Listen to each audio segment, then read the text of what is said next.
Hey, what's up, guys? How we doing? So today I want to talk a little bit about rundowns. I've watched a lot of high school and summer ball games this summer, and rundowns are something that people take for granted, but at the lower levels, they're not always executed. I've seen a lot of rundowns in different tournaments this summer that should be easy outs, and they don't turn out being easy outs. So I want to go over a couple of key things to keep in mind when doing rundowns. It's something that isn't really practiced a whole lot at younger levels because there's not as much practice time, but in my career in professional baseball, it's something that we really work hard on in spring training. And so at younger levels, I think it can be practiced more. But even more importantly, you have to understand some of the key concepts to running a good rundown. If you know those, it makes getting it out in a rundown so much easier. So let's go over a couple things. I'll play this video. It's a rundown executed by the Washington Nationals. I was watching this game probably, I don't know, maybe a few weeks ago against the Giants.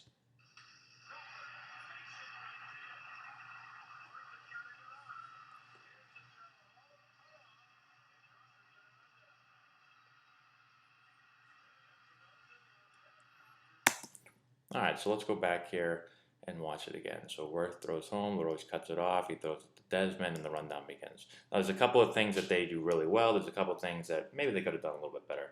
But we'll go over everything that you can do in a rundown to make it as good of a rundown as possible. The first thing he does is he gets the ball out of his glove, and he's running hard.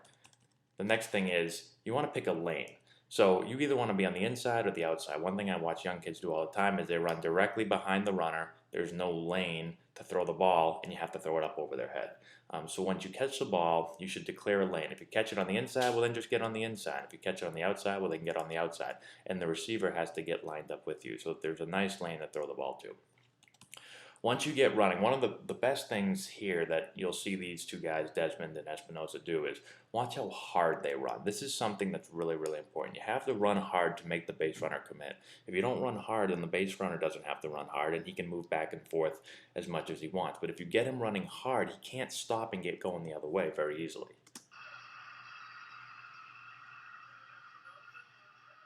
And he's out. So again, takes the ball out of the glove. He's running hard, and he needs to declare a lane. Now he runs, when he gets going, he throws this one over his head a little bit. So he probably could have moved inside or outside a little bit more depending on where he caught that ball to make it easier. I've seen a lot of young guys try to throw a ball over someone's head and they hit him in the back of the helmet, or they throw too high because they can't see the receiver. So make sure to declare lane.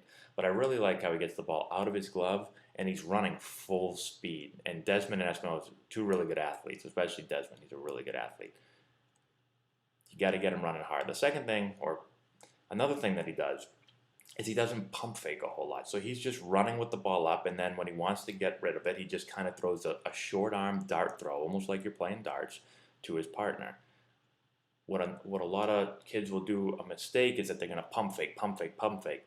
And your receiver doesn't know when to close the gap and catch it with momentum because he's not sure if you're going to throw it or not. And a lot of times it messes up that receiver. So there should be run hard, dart throw to your partner.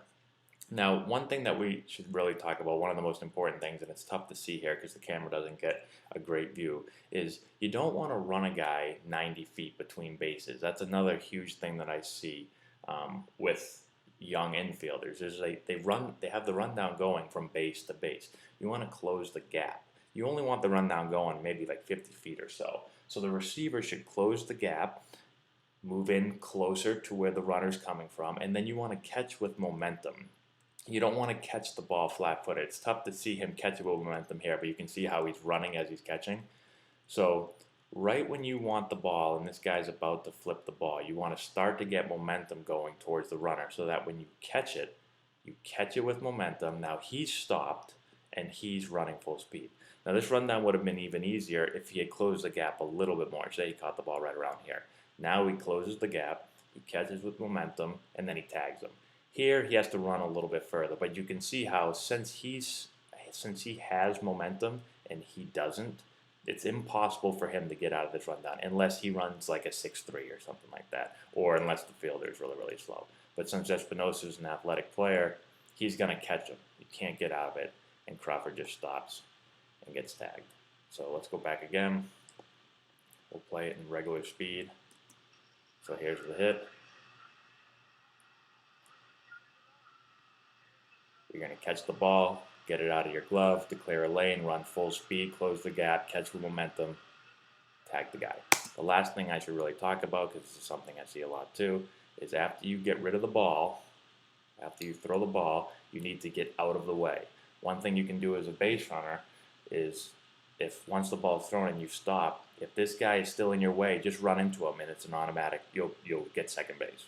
It's interference. So you got to throw the ball and you got to clear out of the way. So you throw, get out of the lane so that he doesn't run into you, and you go. So that's how you want to execute a rundown. Let me know if you have any questions.